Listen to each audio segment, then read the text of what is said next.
We shifted the political landscape, centering LGBTQIA plus people, centering differently abled people, centering body positivity, centering Black women, centering dark-skinned women, centering all sorts of people who have been kept out, centering language. I mean, so, this is the price that we're paying for that.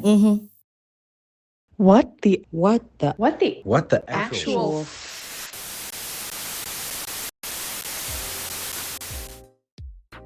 Welcome back to my two-part conversation with Lebo. If you missed part one, take a beat and a breath and rewind back and have a listen. In that episode, we tackled Lebo's journey to becoming a feminist, the effect of the Soweto uprising on her movements and childhood, how trauma gets passed down like trinkets, and holding on to different parts of yourself with kindness.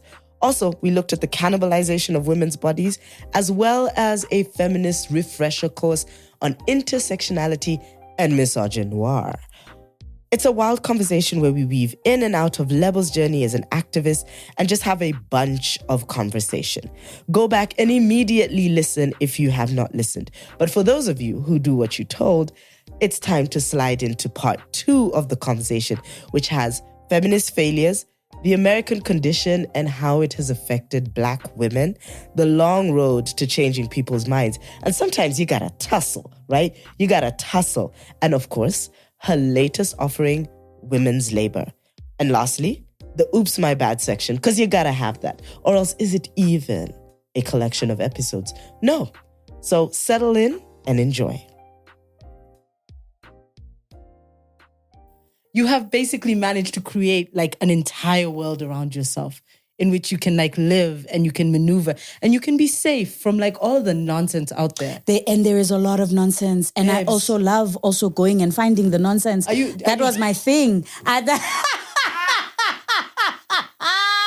am an expert. So you're like, I'm going to go find the smoke. I'm going to go. Let's go. Where's the smoke?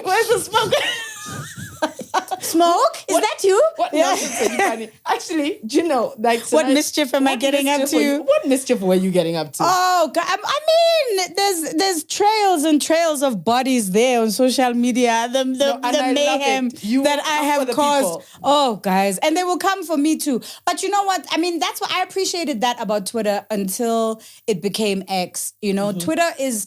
It's never been kind. It's always been a war zone. But it also has been the place where you could legitimately fact check. What kept me on that platform for so long was that it was such a wonderful place to be able to deconstruct what was happening in media. You could take a news story and go to Twitter and go to your favorite thinkers and say, okay, what is Tiffany thinking about this? What is so-and-so thinking about this? What's that one thinking? And then and then construct what the real narrative is. My favorite Black feminist thinkers my favorite contemporary Black feminist thinkers, I found them there on that platform. We really did find some real minds on Twitter, hey? Oh my God. And they'll do the threads. And they're just like, so today I'm going to be talking about, and then they do tweet one of 35 and you're like, lock in. Because, we're about to be taken on a journey. And I think those are the politics that shaped the era that we are coming out of. I mean, now we're entering this white supremacist fascist bullshit that that's a whole nother thing. But before, right? This is the price we're paying for that. We're paying for the decade plus of having all these radical, marginalized voices coming to the fore, shaping the narrative, talking back to the mainstream, deconstructing what's happening around us, centering people who have never been centered before. We shifted the political landscape, centering LGBTQIA plus people, centering differently abled people, centering body positivity, centering Black women, centering dark-skinned women, centering all sorts of people who have been kept out, centering language. I mean, so, this is the price that we're paying for that. Where the white supremacy is like, you are not going to take me out. You are not going to change the architecture of the world from your fucking account. Animal. Like because apparently a dying animal is the most ferocious. And White supremacy and fascism has gotten for its life. Babes, I was in the US for 2 weeks. Oh my gosh. Welcome home, by the way. When? Hey, babes. But also. So I went to the New York Black African Literature Festival. Shout out to Efe Paul Azino, Titilope Shonuga, the curators of the Lagos International Poetry Festival, which has been going for more than a decade now. The Nigerians are so badass. You'll never hate me. You'll never make me hate Nigerians, guys, ever. No, okay, I refuse. It's because you have the hustler spirit. You have that hustler spirit. Game recognizes game. We get in there, but they are next level. My father used to say, I don't often quote my father. Halfway into the conversation, she has a father. Oh, my days. Once upon a time, I had a father. Plot twist. My father used to say... this podcast is serious. I love it so much. My father used to say, if you go to a country and you don't see Nigerians leave, it means black people can't survive. Yo! Facts! That's such facts! Facts! If you go to a place and you want food, you want hair products, you want stuff to tambisa on your skin, you want shea butter, you want what you go... Please, can I have the African shop? Where's the African shops? Mm-hmm. Who's the African shops? West Africans, Nigerians. Yeah. Yeah. I didn't think about that. They are the forerunners of black people. They clear the land. And then the rest of us can get in there and do what we gotta do. Turn up third. I feel we turn up. It's Kenyans. South Africans then go and set up like ShopRite. And we're like, you guys are doing too much. Then Kenyans come and you don't know what we're doing. But you go to places.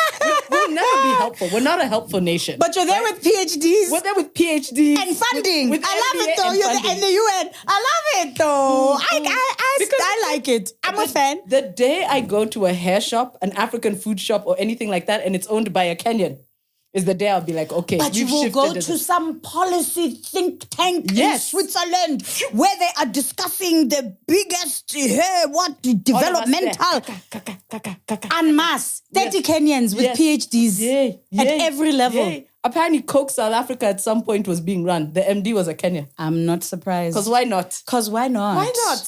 You see, that's how us we come. We come through institutions. You don't know. You come with facts. Fact-finding mission. You get in there. Fact-finding. I love it for you, though. I don't even remember what I was asking you. Wait, you were saying... I was saying Nigeria. Okay, Lagos. In the New York Black African Now we're going to have to genuinely ask to leave all of this in. It's okay. No, guys. So, this festival took place in Harlem, curated by Nigerian poets, which is incredible. I mean, poets as organizers. Like, it's hard to find poets who can manage things. I will not lie. This will probably get me cancelled in poetry circles. But yeah, like I would not have... Poets as organizers, You need your poet friend or somebody's bae. Hey. Yeah, somebody needs to have a focused partner. Hey. Somebody needs to do a PhD on that, on somebody's bae. How much of the poetry scene has been built by somebody's bae? The institution of somebody's bae who comes in with actual managerial skills to come and hold the lives of creative people together. Nigerians, though, got it on lock. They organized themselves a poetry festival and then created another one there in the north, in the global north. I'm like, what? So we get to New York and it's in Harlem, and which is also just amazing. And it's in a part of Harlem called Little Africa.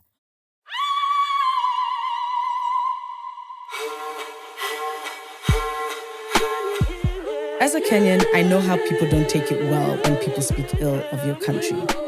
KOT, Kenyans on Twitter. I don't know if they're still called Kenyans on Twitter because it's X. Anyway, that's not the point. KOT is not to be messed with. We come for people who speak badly about our country in ways even the CNN could not comprehend. We will get that global apology. So I go into this next bit with a little bit of caution because Lebo is speaking about the United States in this current climate. And Lebo is speaking about it with gravitas. And I am here for it because low-key, we all have some opinions right now. like this country is a scam. But then at the same time, you still have, all these incredible artists and creatives and immigrants and feminists, our people who are living and working and organizing and trying to survive through this. You also see the onslaught of this kickback of white supremacy and fascism, particularly on Black women. Black women are the highest, they're the segment of the population in America that has the highest level of education. Black women hold more degrees than anybody else in the United States. Right? And that's been true for about a decade. Oh, wow. Yes. So a lot of this, the kickback against DEI is the kickback specifically against Black women. Yo. Since Trump came to power in January, all those state agencies that got shut down, USAID, 300,000 Black women lost jobs in the federal government. I saw that. And then you think about Black tax and the ripple effect of because Black life there, what it looks like in a material sense is not that different to what it looks like for us in a material sense. If you knock down a Black woman, a Black single mother, how many people fall? That's generational. You're killing a whole tribe. You're killing a whole nation. It's generational. So you think about, this instability that we have and the ways in which Black people are being targeted, specifically, there in the West, and then you think about how we're also being driven towards these stupid, like, social media wars, how the xenophobia is being amplified, how the anti-Blackness amongst ourselves as Black people is being amplified so that we don't see our struggles as Pan-African. So that we don't act and think and sort work collectively. Divide and conquer. Yes. Oh my gosh. Yes. Yes. Because when you see it live, like up close, it's like, oh, this is an extermination project. This is apartheid. Like being there in America. Yeah. Being there, I was like, oh, this country's depressed. Like you feel it. I mean, it's still America. Like it's amazing. I mean, so it's, the infrastructure. It has its things. It has its perks. It has its shiny. It's still very shiny. And there's still such incredible people who are there. And there's still incredible opportunities for people there. But there's something dark happening there. You pay a heavy, heavy, heavy price. Even in the streets, I was like, oh, these people are depressed. I mean, I felt that in Oakland, that people are sad, In Harlem, I just got the sense of people are under excruciating pressure to survive. People are in hyper survival mode, and we're being conditioned to be desensitized towards poverty that is literally on our doorstep, that is literally at our feet. You're even being, like, I've seen so many instances of not even like being desensitized, but being trained to hate poverty, where it is a moral failing. Yeah. And I feel like that has become, especially with the rise of these like bros who are like, if you wake up in the morning and you grind. Hustle culture. Yeah, hustle culture. Grind culture. By 5:30, oh my you should make you like should own 10, a property. Yeah, I know. by like 10:15, you should own 2 houses. You should have 2 small businesses. Right. Make money in your sleep. Right. I mean, yeah. When did you have breakfast? Was always the question.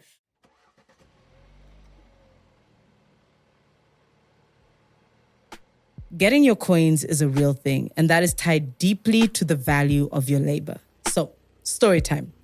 I was in the Uber on the way to record this episode, minding my own business, when I opened up Instagram and a visual of Lebo in a bra filled like my whole screen, right? It wasn't what you think. It was her latest offering, women's labor. The caption reads, "Women's legacy is keeping people alive and keeping the world running.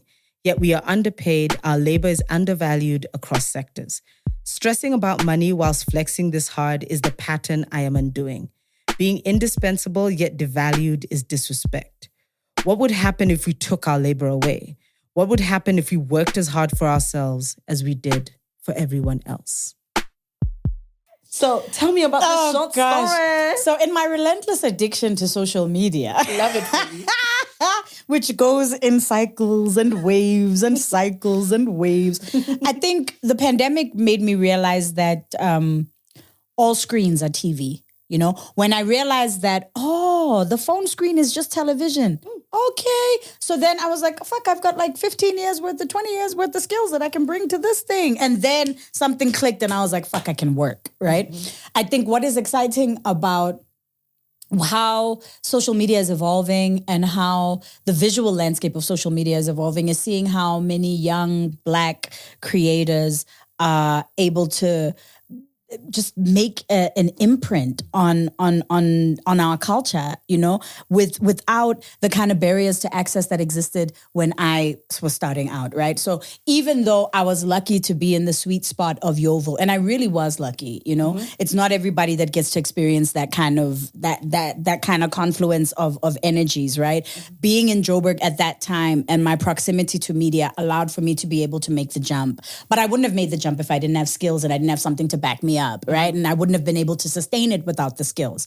What is interesting now is that these kids are acquiring all these skills on the same device, right? There literally is no barrier to access, You are the writer, you are the producer, you are the creator, you are the face, you are the brand, you are the business, So a couple of months ago, I started working with a new stylist, creative director, Peyton Basson, and I've been thinking really differently since working with him about how to use this platform, for visual storytelling. I think for a long time I thought about Instagram as just like kind of like a place to deposit like little flyers of my life. This is what's happening. This is what I did. This is how I looked. Outfit of the day. Outfit of the day. Bon ami, nani cute. Ooh, my friends are cute. Ooh, Tiffany. Ooh, you guys are. Ooh, hola. Like.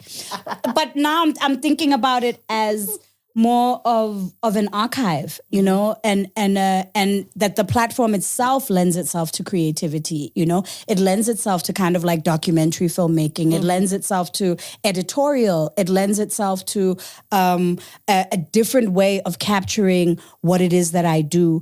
And also realizing that there is a powerful relationship between poetry and visual language, that poetry is such a wonderful vehicle for short form storytelling, short filmmaking, because it's abstract in and of itself. What a poem does in a couple of lines or in a couple of minutes or in a couple of stanzas is what a novel does in hundreds of pages. You know what I mean? It's a world in and of itself. So to translate that world into visual content is really, really interesting, especially in the era of, AI and all these things that we can do with visuals. It's really exciting. So I'm interested in exploring more of that. I'm interested in working with creatives who are challenging me to see what already exists in my body of work in different ways. Okay.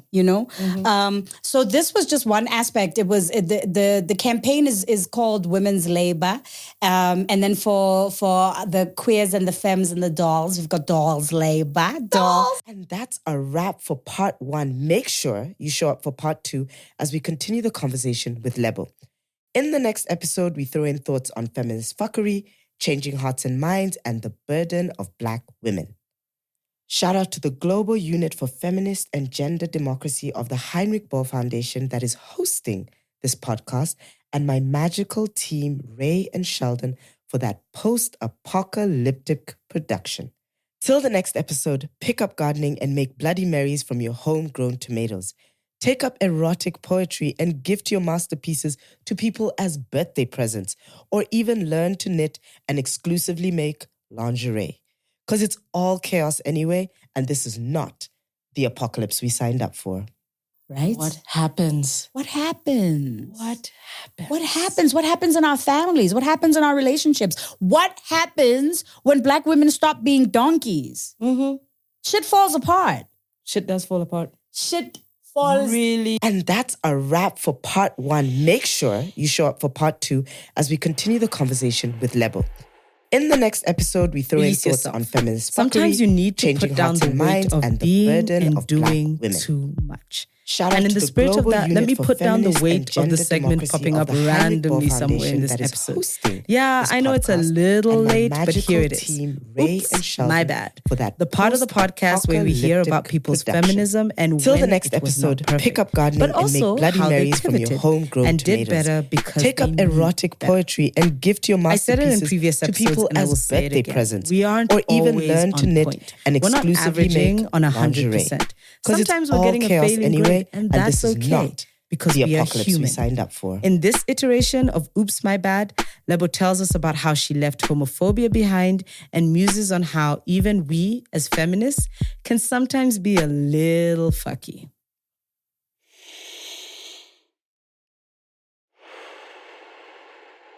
There's a lot that I've had to unlearn. There's a lot of fuckery that I had to really dig deep and let go of. Homophobia.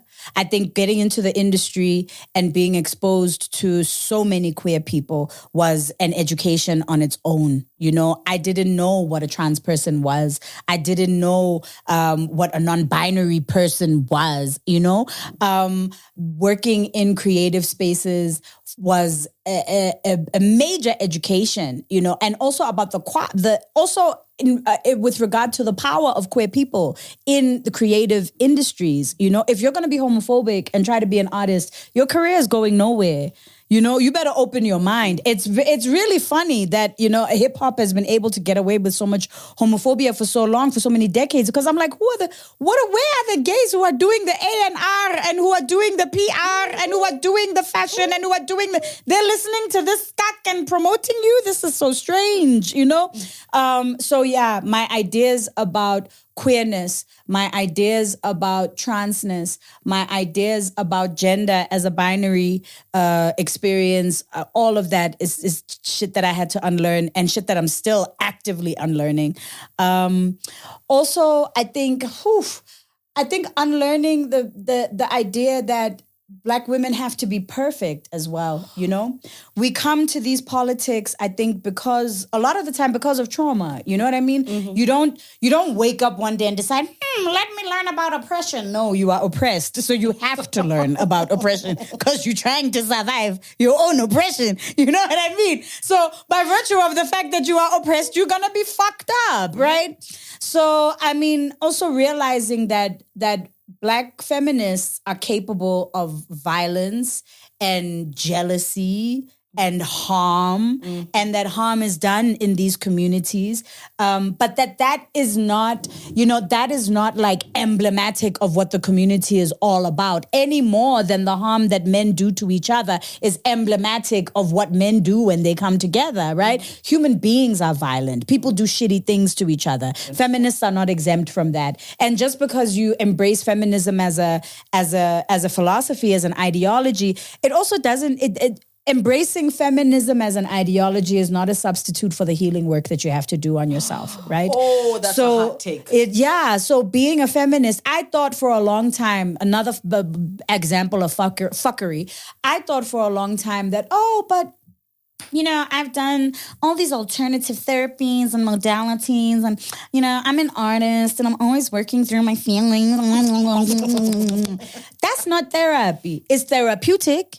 That's not therapy. Mm-hmm. That's not therapy. Mm-hmm. That's not sitting and minding yourself and looking at yourself and being held accountable and looking in the mirror, you know? And I'm not saying that therapy is perfect either, because therapy also has its own, you know, its own nonsense and its own baggage. And you really have to be deliberate and clear and intentional about choosing your therapist and the values that person has. You need to know them and choose a person who has values that are aligned with yours, because harm can also be done in therapy, particularly for Black feminists. I think Black feminists, queer folk, marginalized people, we need to deal with ourselves as like precious and vulnerable goods. We need to deal with, you know, you need to treat yourself like you are your own little egg, you know, and you wouldn't throw your egg to a white supremacist, right? So why am I in therapy with somebody without understanding what your race politics are? If I'm here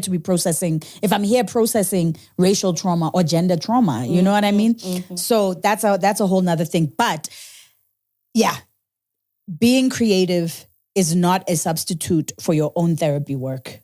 You know, being a healer is not a substitute for your own healing work, for the prioritization of your own inner excavation, you know?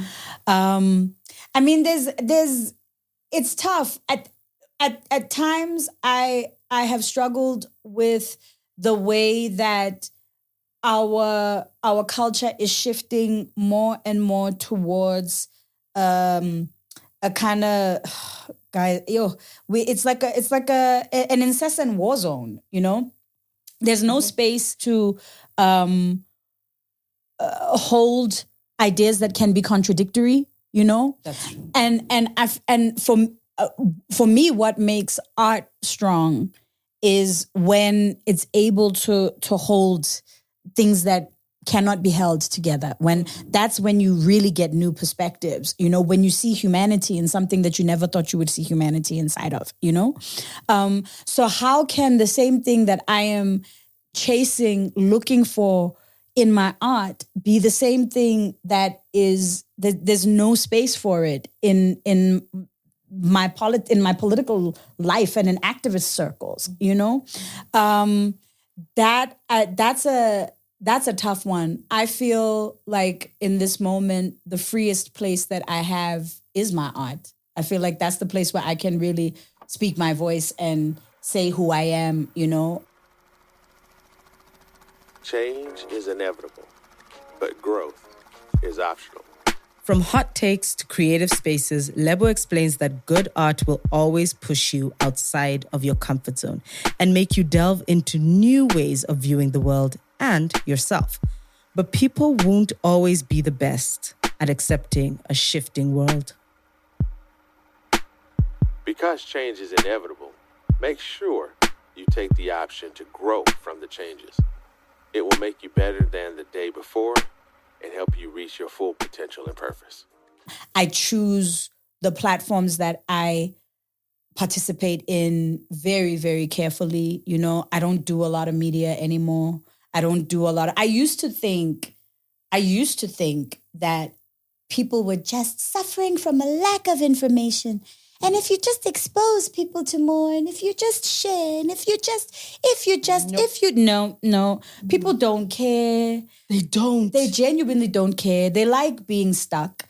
They like to know what they know. They like to know what they know. And if you are a creature who likes to grow and who likes to evolve and who's not, I mean, change is hard for everybody, but I think if you live a creative life, we have a different relationship with change because we always have to make something out of nothing, right? Yeah. You always have to cross over that threshold of creation to arrive at the destination where you have the thing that you were seeking out, right? So we are always on this journey of discovery, of knowing, of changing, of evolving, of letting go, releasing, acquiring new, you know, at least in our work, insofar as our work is concerned, that's an important part of the creative practice, you know? But it's not necessarily something that other people honor in life, right? It's not necessarily a principle that is honored, or a principle that's even understood, or a practice that these are not tools that are readily available to people, that we're not taught these tools, you know, of how to integrate change into our lives. People respond to change in violent ways. They do. And I've seen this over time. I've seen that people, you know, you introduce a new idea into the space. First, people ridicule it. Then they will like ignore it. They'll pretend like it doesn't exist, like it didn't happen. Then you really irritate them when they respond violently. They respond violently, like violently, outlandishly violently. Kicking back, pushing back, just a lot. Then they change. And when they change quietly. You just see the idea. I've seen this happen over and over and over and over and over and over again. The things that I get dissed for, the things that I get maligned for, the things that I get attacked for, somehow, somewhere, there's an evolution in thought, in the space, in the community, and then magically 5, 10, 20 years, people arrive at the same conclusion. But they don't come back and say, oh, you were right. Oh, no, they never do. They just diss you for whatever it is that you're saying right now. It'll always be something new. It'll always be something new. So I'm learning to love my inner weirdo. Okay. You know what I mean? And also to love my darkness. And to love even the part of me that is wrong. Mm-hmm. Like, how do you create without failure? How? How do you test ideas without fucking up? How do you get to the good poem without the bad poem? You need the bad poem. You need the bad poem first. Nobody has to see it, but you need to write it. Mm-hmm. Do something badly. Do it very badly until you do it well. And I think because we are under so much pressure as Black women, even starting out, I'm so sorry for all this. I'm getting over flu. This is now a medical podcast. Yeah. After we discuss my flu, we'll talk about perimenopause. Oh, nice. No, I mean, wait. Oh, yes. You have to go. Oh, you got to go through the failure. You got to you got to write the bad poem. You have to do the gack stuff. Yeah. There's so much pressure on Black women to be perfect straight out of the box because we're coming with so much pressure already on us, you know? Mm-hmm. We are born stressed. Black children are born with higher cortisol levels. Can you imagine? Can you imagine? We are literally born with higher cortisol levels than white children. We're born stressed. We're born stressed because our mothers are stressed, because their mothers were stressed, because the environment is stressful. Because history is stressful, you know? Oh. So you're carrying that. We don't enter the world of work clean. We enter the world of work with black tax. Mm-hmm. We don't enter the world of work being able to fuck up and fail and figure out and, I'm broke and I'm couch surfing and I'm finding myself. Even if you're doing that, the stakes are higher. So high. You should be doing it at some crazy astronomical level of perfection that allows you to be able to monetize it immediately. Yeah. You should have been doing Airbnb if you're couch surfing. That's how you should have come up with Airbnb. By couch surfing. You write a poem, where's your hit book? Where's your hit book? Yeah, you know, so we place these crazy expectations on ourselves. And how do you grow? Like, you won't even attempt to try new stuff if you can't fail. Mm-hmm. You know, white people fail. They fail up. Men fail. They fail again and again, and their failures are repackaged. They try to build whole philosophies, build institutions to their failures. Mm-hmm. But you have to be perfect straight out the fucking box. Answer me when I talk to you. Don't you eat every day? Yeah. Nigga, as long as you in my house, you put a sir on the end of it when you talk to me. Yes, sir. You eat every day. Yes, sir. Got a roof over your head. Yes, sir. Got clothes on your back. Yes, sir. Why you think that is? Because of you? Hell, I know it's because of me. As the bisexual candidate for Black Sheep of an African Family, I have to keep my game right and tight. I must get the degrees and do too much. I must be on a jet plane and be asked, where are you going now for work, my baby? I must write for the big platforms and have the TED Talks. But one thing I was blessed with is a smart mouth and a really loving family who lets Tiff be Tiff. I think that the pressure being off, in a sense, well, as much as it can be within an African family, has helped with my ability to build the world that I personally and professionally occupy. I remember when I failed my international law module, shout out to UCT Law, and my whole family had already bought tickets from Nairobi to Cape Town to come see me graduate. I was on the edge of my own life. I was just like, oh my gosh, I didn't know what to do. I kept the secret for I think a week and a half. I said nothing as people asked me for visa letters and etc. I said nothing. I kind of shut down because I was so freaked out. But the kindness that my family gave me in face of that failure was incredible. For example, the patriarch of my family, my uncle, who says 6 words a year, was you know what? It's fine. We'll just all come out and hang out. And then he proceeded to spend an inordinate amount of time sitting at Wimpy, reading the newspaper and just generally minding his business. My cousins were everybody loves a good new outfit and spent a lot of time at the mall. My mother was the most engaged and locked in one because she proceeded to call my international law professor and be like, what is going on? Is this something that, we can not resolve maybe with an extra paper? He then proceeded to put my business on blast and say, no, ma'am, because this course has been spanking your child since the beginning of the year. So to give a little bit of context, I had failed the entire course by 1%. So my mother was like, this is something maybe if we rejigger the marks, we recount, maybe she missed a point in an essay. Nope. No. Anyway, the man exposed my business, but everyone still came. And the point of this sort of random little story was to say that despite everything, the kindness and the support allowed me to really bounce back from this failure. And fast forward to this present day, and here I am coming to you live from this podcast with an accomplishment or two under my belt. Look, I'm all right. The kids will be all right. They do not have to be perfect, because, they really will be all right. And I understand there's a lot on the line when you send offspring into the big wide world, but the world isn't kind enough without heat from home. Now, I don't give you everything I got to give you. I give you your life. Me and your mama worked that out between us, and liking your black ass wasn't part of the bargain. Now, don't you go through life worrying about whether somebody like you or not. You best be making sure they're doing right by you. You understand what I'm saying? Yes, then get the hell out of my face and get on down to that A&P. So I'm falling in love with my imperfections.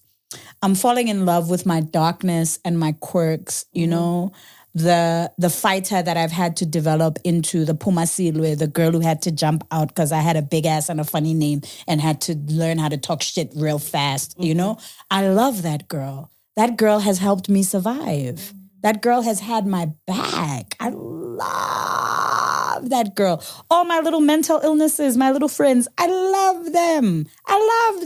My depression teaches me when a situation is fucked up. My depression is the gauge. That girl comes out and she says, I'm not happy with this life. You're not listening to me. My soul is not happy here, My anxiety teaches me what I need to look out for. My anxiety teaches me also what makes me happy. The other end of the spectrum of anxiety is excitement, right? So anxiety can also be triggered by something that can potentially bring you immense joy. So that girl also has her place as well. You know what I mean? They're there with my little babies that I'm taking care of inside of myself. Oh, sorry. It's got me in my feelings. Okay. Oh, isn't it a nice way to think? It is a nice way to think. Because then when these things come up, it forces me to create the practice of now with intention holding that memory, holding the memory of that trauma. You know what I mean? That moment of being unsupported, that breakup, that dragging, that whatever it was, right? Holding that space for myself and saying, but I got you, girl. You got through that. In fact, you're the shit, baby girl. Survived and thrived. Yeah, and you're so cute. Oh my God. Cute. You are so fucking adorable. Look at all the shit that you did. Look at what you did. Look at what you were doing. And you're still standing, babes. And people are alive because of you. You did that, girl. You did that. Right? Oh. Right? Okay. Right? It's so sweet. I think this is the part where, reparenting, it's satisfying. I was pouring all this love into my kids, but I didn't know how to pour it into myself until I realized that I can do that. Okay. Right? Yeah. I can also treat little me inside, the same way that I would treat my kids. With kindness, with love, with care, just holding that.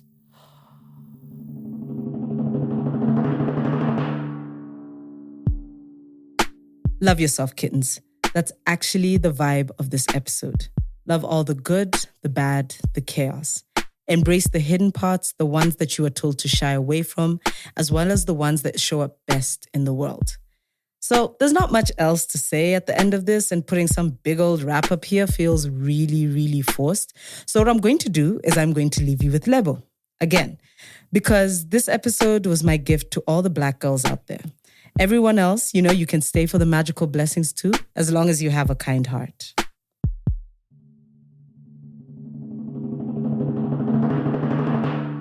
I want to write a poem about pretty Black girls who don't relax and lie their dreams away. Voices that curl the straight edges of history. Hair-thin slices of a movement turning the world kinky. I respect the disciplined, silent screamers who expose the holes. Emily Dickinson, I am climbing through to your wooden shed of isolation where the robin song robbed you of your sanity. Perhaps you revere people to your own detriment. I do too. But when I enter your hallowed hearth, please don't turn me away. I want to show pretty Black girls how to look at their hearts with eyes blaring at full blast the way you did. Maybe together we can build a bridge to the promise in their faces and pull them towards poems written by pretty Black girls wearing crowns of change. Yes! I was 24 years old 23 or 24 when I wrote that poem. And I was standing on the balcony of my mother's house in Yeovil. And I was looking at these two girls walk past. And they saw a guy walk up the road. And you know, like how, Black women, when we are just being ourselves and we're in ourselves, we're just like magical and effervescent. And so they had all this attitude and swag and they were loud. And then they saw this man cross and they changed. Oh. Their demeanor changed, their attitude changed. And I was like, oh my God, this is what we do. So it inspired that poem. This poem is a set work. Kids learn this poem.